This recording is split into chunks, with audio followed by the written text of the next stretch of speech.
தென்கட்சி கோ சுவாமிநாதனின் சுவையான தகவல்கள். ஒரு ஊரில் ஒரு பெரிய ஞானி இருந்தார். அவர் படுக்கையில் இருந்தார்.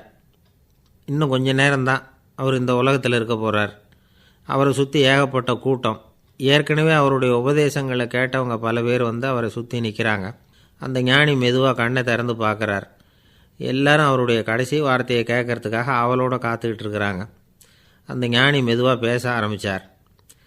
நான் என்னுடைய வாழ்நாள் பூராவும் உங்களுக்கு நிறைய போதனைகள் சொல்லிக்கிட்டு இருக்கிறேன். பேரானந்தம், மகிழ்ச்சி, தியானத்தன்மை இதை பற்றியெல்லாம் சொல்லியிருக்கிறேன். இப்போ நான் வேறு ஒரு கரைக்கு போய்கிட்டுருக்கிறேன். நான் இனிமேல் இந்த கரையில் இருக்க மாட்டேன். நீங்கள் நான் சொன்னதையெல்லாம் கேட்டீங்க, ஆனால் எதையும் நீங்கள் வந்து நடைமுறைப்படுத்தி பார்க்கல.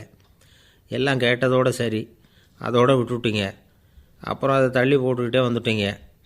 மேலும் அதை தள்ளி போடுறதுல எந்த பிரயோஜனமும் கிடையாது. இப்போ நான் போய்கிட்டு இருக்கிறேன். உங்களில் யாராவது என்னோட வர்றதுக்கு தயாரா அப்படின்னு கேட்டார். அவ்வளவுதான். யாரும் வாயை திறக்கலை. ஒரே மௌனம், சத்தமே இல்லை. ஒருத்தர் பார்த்துக்கிட்டே நிற்கிறாங்க. அந்த கூட்டத்தில் ஒரு ஆள் அந்த ஞானி கூடவே 40 வருஷத்துக்கு மேலே இருந்திருக்கிறான். அவனும் வாயை திறக்காமல் இன்னொருத்தன் முகத்தை பார்த்துக்கிட்டே நிற்கிறான். இந்த சமயத்தில் பின்னாடி நின்றுக்கிட்டு இருந்த ஒருத்தன் கையை தூக்கினான். ஞானி அவனை பார்த்தார். சரி, ஒருத்தனுக்காவது நம்மோட வர்றதுக்கு தைரியம் இருக்குது அப்படின்னு நினச்சார். ஆனால் அந்த ஆள் என்ன சொன்னான் தெரியுமா? ஐயா, நீங்கள் கேட்குறப்போ நான் உடனே எழுந்திருக்கல, கையை மட்டும்தான் தூக்கினேன். என்ன காரணம்னா, நான் எப்படி அடுத்த கரைக்கு வந்து சேர்றதுங்கிறது தெரிஞ்சுக்கிறதுக்காக தான். அந்த விவரத்தை மட்டும் இப்போ உங்ககிட்ட இருந்து நான் தெரிஞ்சுக்க ஆசைப்பட்றேன். ஏன்னா இப்போ நான் உங்கள் கூட வர்றதுக்கு தயாராக இல்லை. எவ்வளவோ காரியங்களை நான் இன்னும் இங்கே முடிக்க வேண்டி இருக்குது. வீட்டுக்கு ஒரு விருந்தினர் வந்திருக்கிறார். என்னுடைய இளைய மகனுக்கு கல்யாணம் பண்ணி வைக்கணும். அதனால் இன்றைக்கி உங்கள் கூட வர முடியாது. அது மட்டும் இல்லை, இப்போ உங்கள் கூட அடுத்த கரைக்கு வந்தால் திரும்பி வர முடியாதுன்னு வேறு சொல்கிறீங்க. அதனால் இப்போ நான் வரல. இன்னொரு நாள் நிச்சயமாக நான் வர்றேங்க, வந்து உங்களை சந்திக்கிறேன். அதனால் இப்போ நீங்கள் இன்னொரு தடவை எங்களுக்கு விளக்கமாக சொல்லணும். ஏற்கனவே பல தடவை சொல்லியிருக்கிறீங்க. தயவு பண்ணி இப்போ ஒரு தடவை சொன்னீங்கன்னா சௌகரியமாக இருக்கும். அந்த அடுத்த கரையை அடையிறது எப்படி? இப்போ ஒரு தடவை அதை விளக்கமாக சொல்லிட்டிங்கன்னா நல்லா ஞாபகப்படுத்திக்குவேன். அது சரியான சமயம் வர்றப்போ இது எனக்கு உதவியாக இருக்கும் அப்படின்னு நானா. ஆனால் உண்மை என்ன தெரியுமா? அந்த சரியான சமயம் வரவே இல்லை அப்படிங்கிறது தான் உண்மை. இப்படி அந்த கதை முடியும். இந்த கதை வந்து அந்த ஒரு ஆளுக்கு மட்டும் இல்லை, கிட்டத்தட்ட எல்லாருக்குமே அது பொருந்தும் அப்படிங்கிறாங்க விவரம் தெரிஞ்சவங்க. எல்லாருமே அந்த சரியான தருணத்துக்காக தான் காத்துக்கிட்டு இருக்கிறாங்களாம். அதுக்காக ஜோசியம் பார்க்குறாங்க, கைரேகை பார்க்குறாங்க. நாளைக்கு என்ன நடக்குங்கிற ஆவலில் எல்லோரும் காத்துக்கிட்டு இருக்கிறாங்க. ஆனால் அந்த ஒரு நாள் ஒருபோதும் வரப்போகிறதில்ல. நீங்கள் தள்ளி போடுறதுக்காக பல அர்த்தமில்லாத காரணங்களை தேடுறீங்க அப்படிங்கிறார் ஒரு ஞானி. காத்திருக்கிறதுலேயே நம்ம காலம் ஓடி போயிடுது. ஏன்னா இன்றைக்கி நாம் சிந்திக்கிறது நாளைக்கு நாம் சிந்திக்கிறது இல்லை. ஒவ்வொரு நாளும் ஒவ்வொரு மாதிரி போயிடுது. நாளைக்கு மறுநாளை பற்றியே சிந்திக்கிறோம். இப்படியே அது பாட்டுக்கு போயிடும். கரையை தொட்டு பார்க்குறது எப்போ? இதுதான் கேள்வி. நமக்கு வேண்டியப்பட்ட ஒருத்தர் ஒரு ரயில்வே பிளாட்ஃபாரத்தில் நின்றுட்டு இருக்கிறார். அங்கே இருக்கிறவங்ககிட்ட கேட்குறாராம், விசாரிக்கிறார். ஏங்க கிழக்க போகிற ரயில் போயிட்டுதுங்களான்னாராம். போயிட்டுதுன்னு இருக்கிறாங்க. கொஞ்ச நேரம் கழித்து ஏங்க மேற்க போகிற ரயில் போயிட்டுதுங்களான்னு கேட்டிருக்காரு. போயிட்டுதுங்களான்ருக்காங்க. அப்புறம் கொஞ்சம் நேரம் கழித்து மறுபடியும் ஏங்க 10:30 மணி வண்டி போயிட்டுதான்னு கேட்டிருக்காரு. தொடர்ந்து காலையிலேருந்து சாயந்தரம் வரைக்கும் இப்படி ஒரே இடத்துல நின்றுட்டு கேட்டுக்கிட்டே இருக்கிறார். இதை பார்த்துக்கிட்டு இருந்த ஒருத்தர் அவர்கிட்ட வந்து ஏங்க நீங்கள் எங்கே போகணும் அப்படின்னு கேட்டாராம். இவர் மெதுவாக சொன்னாராம், இந்த ரயில்வே லைனை தாண்டி அந்த பக்கம் போகணும் அப்படின்னாராம். ஒரு அம்மா தெருவில் உட்காந்து என்னத்தையோ தேடிட்டு இருக்கிறாங்க. அந்த அம்மா ஒரு சூஃபி ஞானி. அவங்க பேர் என்னென்னா ரபியா அல் அடாவியா. அந்த அம்மாவுக்கு கண் கூட தெளிவாக தெரியாது.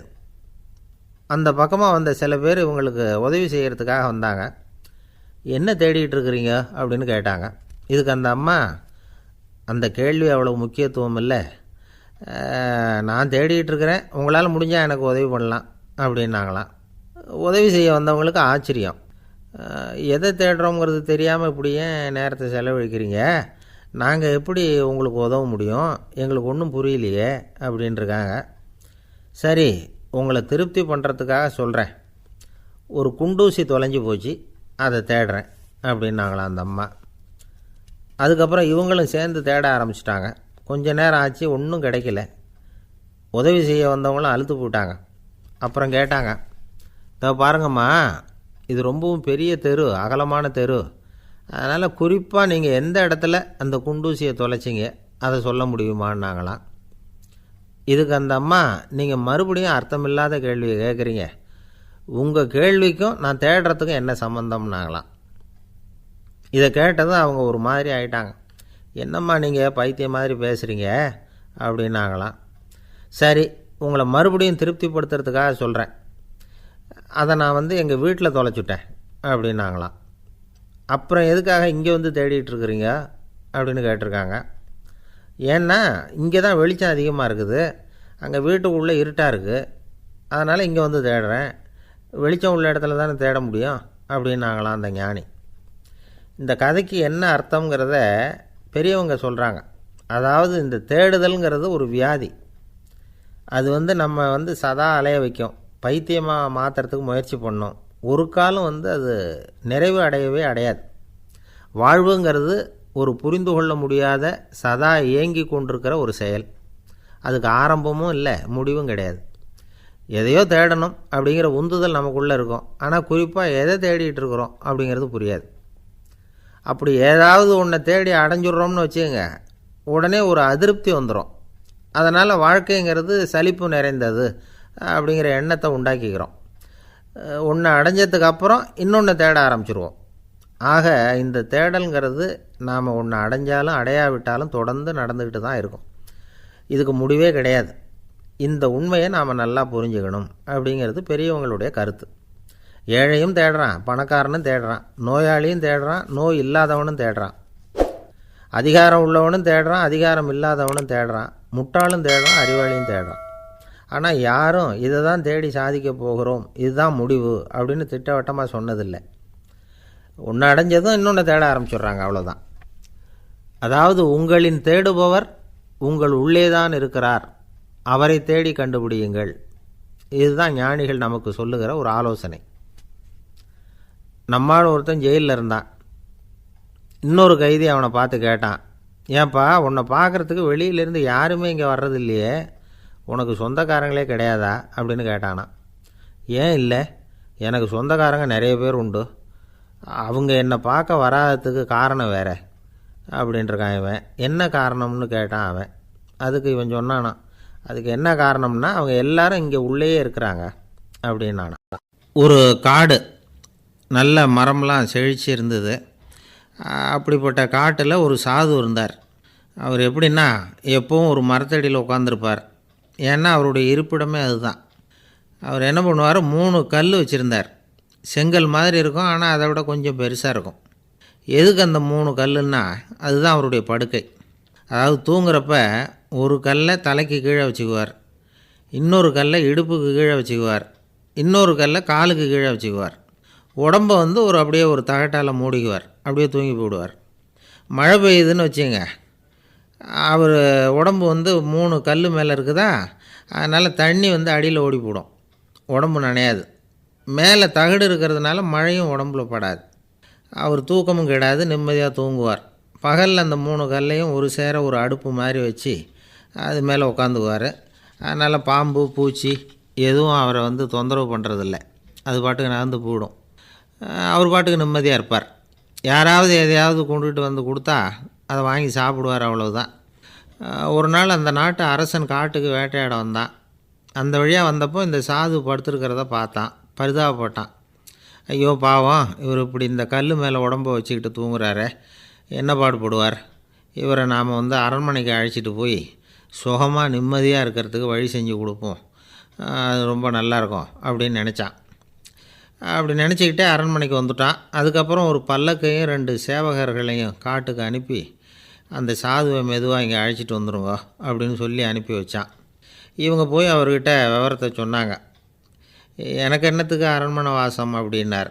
இருந்தாலும் மன்னர் உத்தரவு, நீங்கள் அவசியம் வரணும் அப்படின்னாங்க இவங்க. சரின்னு சொல்லிவிட்டு வேறு வழி இல்லாமல் புறப்பட்டார். புறப்படும் பொழுது என்ன பண்ணார்னா, மறக்காமல் அந்த 3 கல் ஒரு தகடு அதையும் எடுத்து பல்லக்கில் வச்சுக்கிட்டார். என்னத்துக்கு இதையெல்லாம் எடுத்து வைக்கிறாரு அப்படின்னு சொல்லி அவங்க யோசனை பண்ணாங்க. இருந்தாலும் அதை பற்றி ஒன்றும் கேட்கல. பேசாமல் அவரை அழைச்சிட்டு போய் அரண்மனையில் விட்டுட்டாங்க. அரசன் ஓடி வந்தான், வரவேற்றான், அறுசுவை உணவு படைத்தான். அவர் படுக்கிறதுக்கு தங்க கட்டில், பட்டு மெத்தை, இப்படி எல்லாம் ஏற்பாடு பண்ணி வச்சான். இங்கே படுத்து ஓய்வு எடுத்துங்க அப்படின்னு சொல்லிவிட்டு அவன் பாட்டு போயிட்டான். மறுநாள் காலையில் வந்து பார்க்குறான், சாது படுத்திருக்கிறார். எப்படி தெரியுமா? அந்த பட்டு மெத்த மேலே 3 கல்லையும் வச்சு வழக்கம் போலவே அது மேலே படுத்திருக்கிறார். அதுக்கு மேலே தகடு. அரசன் பார்த்துட்டு அதிர்ச்சி ஆயிட்டான். என்ன சுவாமி இப்படி அப்படின்னா, சாது சொன்னார், எனக்கு தேவையும் இல்லை குறையும் இல்லை, எல்லா இடத்துலையும் எனக்கு ஒரே மகிழ்ச்சி தான் அப்படின்னார்.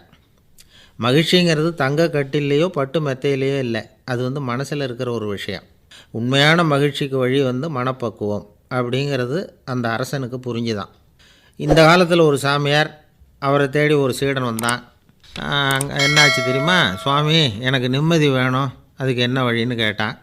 சாமியார் நிமிர்ந்து பார்த்தார். அப்புறம் சொன்னார், நீ ஏகப்பட்ட பேர்கிட்ட கடன் வாங்கியிருக்கிற, அதையெல்லாம் திருப்பி கொடுத்தா தான் உனக்கு நிம்மதி கிடைக்கும்னார். இவனுக்கு ஆச்சரியம். அது எப்படி சாமி அவ்வளவு கரெக்டாக நான் கடன் வாங்கினதை கண்டுபிடிச்சிங்க அப்படின்னா, உனக்கு கடன் கொடுத்து சாமியாராக போனதே நான் தான்ப்பா, அதனால தான் இந்த கதிக்கு வந்தேன். என்கிட்டயே நிம்மதிக்கு வழி கேட்குறிய, அதுதான்டா வேதனை அப்படின்னாராம் அவர். ஒரு குரு, இளம் சீடர்கள் எதிரில் உட்காந்துருக்கிறாங்க. குரு பாடம் நடத்திக்கிட்டு இருக்கிறார். சீடர்களுக்கு ஒரு ஆசை, அதாவது ஒரு முக்கியமான மந்திரத்தை நம்ம குருநாதர்கிட்ட இருந்து கற்றுக்கணும் அப்படிங்கிறது அவங்க ஆசை. அது என்ன மந்திரம்னா, இறந்தவரை உயிர்ப்பிக்கக்கூடிய புனித மந்திரம், அதாவது செத்தவங்களுக்கு மீண்டும் உயிர் உண்டாக்குகிற மந்திரம். குருவே, தயவு பண்ணி அந்த மந்திரத்தை எங்களுக்கு உபதேசிக்கணும் அப்படின்னு கேட்டாங்க. அது ரொம்ப ஆபத்தானது, அது என்னத்துக்கு உங்களுக்கு வேண்டாமேன்னாராம் குரு. எங்களுடைய நம்பிக்கை உறுதிப்படுறதுக்காகத்தான் கேட்குறோம், வேற ஒன்றும் இல்லை அப்படின்னாங்களாம் சீடர்கள். பக்குவப்படாத அறிவுங்கிறது ரொம்ப ஆபத்தானது அப்படின்னாராம் குரு. இது சீடர்களுக்கு புரியல. அது எப்படிங்க பக்குவப்படாத அறிவு ஆபத்தானதுன்னு சொல்கிறீங்க, அப்படின்னா என்ன அப்படின்னு கேட்டிருக்காங்க சீடர்கள். குரு அதுக்கு விளக்கம் கொடுத்தாராம். அந்த மந்திரத்தை எப்போ பயன்படுத்தணுங்கிறது முக்கியம்.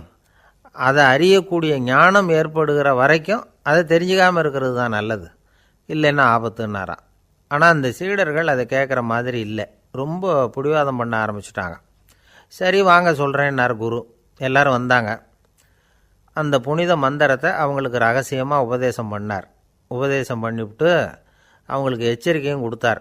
இந்த மந்திரத்தை நல்லா ஆராய்ச்சி பார்த்ததுக்கு அப்புறம்தான் உச்சரிக்கணும், அவசரப்பட்டு எதுவும் செஞ்சிடக்கூடாது அப்படின்னு ஒரு தடவைக்கு பல தடவை எச்சரிக்கை கொடுத்தார்.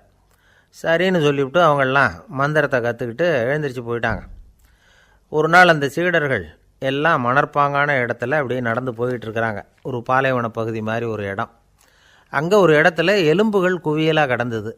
உடனே இந்த சீடர்கள் முன்ன பின்ன யோசிக்காமல், தியானமும் பண்ணாமல், அந்த மந்திரத்தோட பயனை சோதித்து பார்க்கணும் அப்படின்னு நினச்சிக்கிட்டு அந்த மந்திரத்தை உச்சரிக்க ஆரம்பிச்சிட்டாங்க. அவ்வளோதான். உடனே என்னாச்சு தெரியுமா? அந்த எலும்புகள் எல்லாம் ஓநாய்களாக மாறி அவங்கள துரத்த ஆரம்பிச்சுட்டுது. சீடர்கள் எல்லாம் தலைதெறிக்க ஓட ஆரம்பிச்சிட்டாங்க. ஓநாய்களும் விடலை, அவங்கள துரத்தி பிடிச்சி கடித்து குதற ஆரம்பிச்சுட்டுது.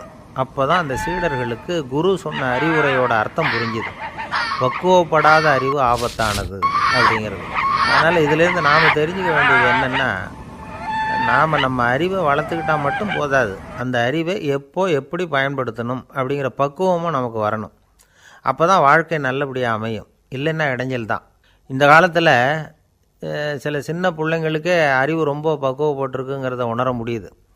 ஒரு சின்ன பையன் பள்ளிக்கூடத்தில் மார்க் லிஸ்ட்டு கொடுத்தாங்க, வாங்கிக்கிட்டு அவசரமாக வீட்டுக்கு ஓடினான்.